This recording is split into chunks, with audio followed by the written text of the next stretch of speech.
Hello friends, welcome back to Ridhi kitchen. আজকে আমরা বানাচ্ছি মিনি মোগলাই পরোটা। এটা বানানো যেমন সহজ সেরকম কিন্তু খেতেও খুব দুর্দান্ত স্বাদের হয়। এটা স্কুলে বাচ্চাদের টিফিন হিসাবেও কিন্তু আপনারা রাখতে পারেন। মাত্র এক বাটি ময়দা দিয়েই এরকম 5টা কিন্তু আমরা মিনি পরোটা বানিয়ে নিতে পারবো। তাহলে চলুন ঝটপট করে এবার দেখে নিই।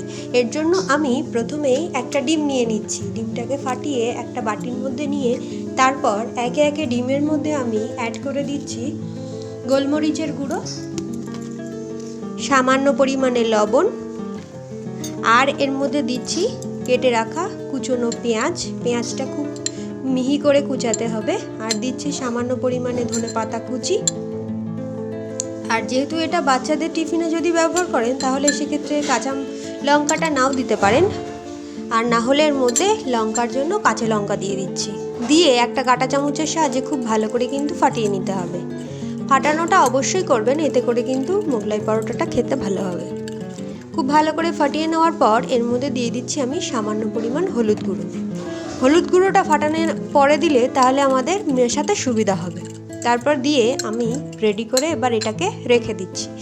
রেখে এবার আমি যে ময়দাটা এক বাটি পরিমাণ ময়দা নিয়ে মেখে নিয়েছি, সামান্য একটু ময়ান দিয়ে যেমন করে পরোটা আমরা মাখি পরোটার জন্য ঠিক সেরকম করেই কিন্তু মেখে নিতে হবে। আর উপর থেকে একটু তেলটা লাগিয়ে দিতে হবে। দেওয়ার পর খুব ভালো করে আমি এখানে একটু লম্বা করে নিয়ে একটু লেচি কেটে নেব। লেচিগুলো সবকটা আমাদেরকে সমানভাবে কেটে নিতে হবে। এর জন্য আমি সমান করে একটু ছুরি দিয়ে একটু করে নিলাম। তারপরে আমি একটা একটা করে এভাবে করে লেচিগুলোকে সব একসঙ্গে করে নিচ্ছি। এখানে আমি 5টা মোগলাই পরোটা বানাচ্ছি।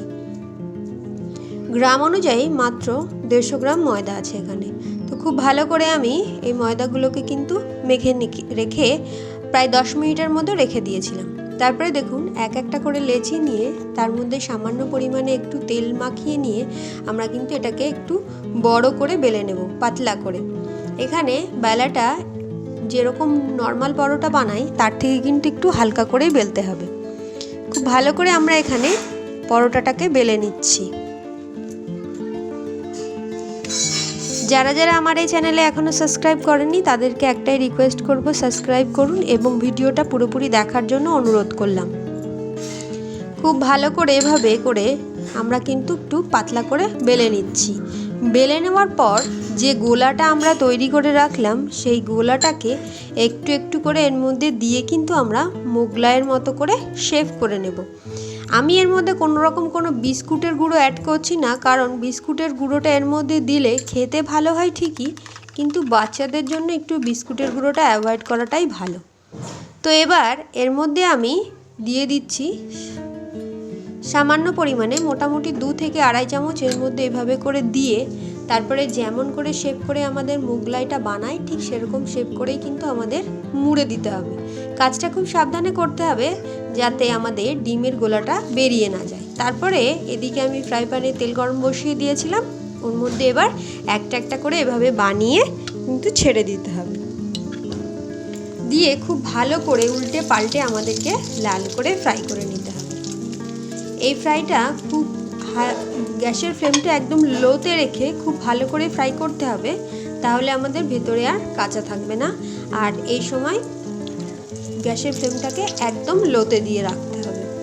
তারপরে এপাট ওপাট উল্টে পাল্টে লাল করে ভেজে নিলেই রেডি হয়ে যাবে আমাদের এই দারুণ স্বাদের মিনি মোগলাই পরোটা। অবশ্যই ট্রাই করবেন। আর খুব সহজভাবে খুব সামান্য উপকরণ দিয়েই এরকম একটা টিফিনের রেসিপি আমি করে দেখালাম। ভালো লাগলে অবশ্যই লাইক করবেন এবং কমেন্ট করতে ভুলবেন না। দেখা হবে পরের ভিডিওতে। সবাই খুব ভালো থাকবেন। এতক্ষণ সঙ্গে থাকার জন্য অসংখ্য ধন্যবাদ।